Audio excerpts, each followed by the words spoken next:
સિરોડ Dindoli police surveillance ટીમે અંગત જૂનીએ દાવતમાં ચપ્પુ વડે કરાયેલા હુમલા મામલે 2 આરોપીઓની ધરપકડ કરી હતી.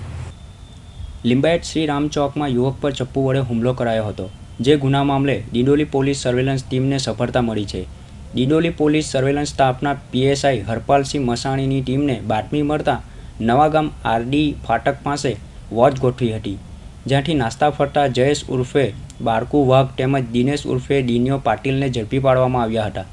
બંને આરોપીઓની અંગ ઝડપી કરતા પોલીસને 2 છડા, 1 દેશી હાથ બનાવટની પિસ્તોલ તેમજ 1 જીવતો કાર્ટ્રીજ પણ મળી આવ્યો હતો.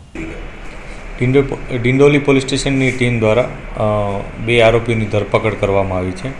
આ બંને આરોપીઓ આજથી 2 થી 3 દિવસ પહેલાં લિંબાયતમાં એક બનાવ બન્યો હતો, જેમાં ચપ્પુના ઘા મારી અને એક વ્યક્તિને ઈજા પહોંચાડવામાં આવી હતી.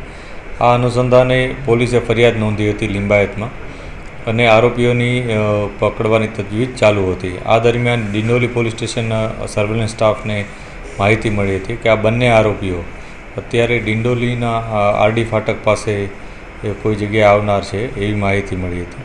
જે અનુસંધાને પોલીસે વોચ રાખી હતી અને વોચ દરમિયાન આરોપીઓ મળી આવતા તેની અટકાયત કરી હતી. અટકાયત કર્યા બાદ પોલીસને આરોપીઓ પાસેથી 2 છરા અને 1 પિસ્તલ મળી છે. એ દેશી બનાવટની પિસ્તલ છે અને 1 જીવતો કાર્ટ્રીજ પણ મળ્યો છે.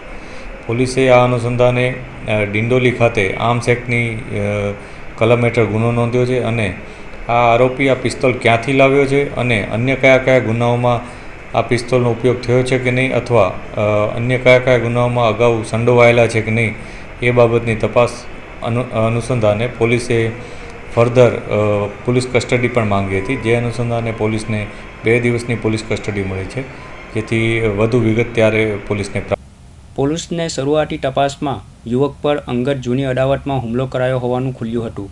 ત્યારે હાલ તો પોલીસે બંને આરોપીઓની ફર્ધર કસ્ટડી માંગતા 2 દિવસની કસ્ટડી મળી છે.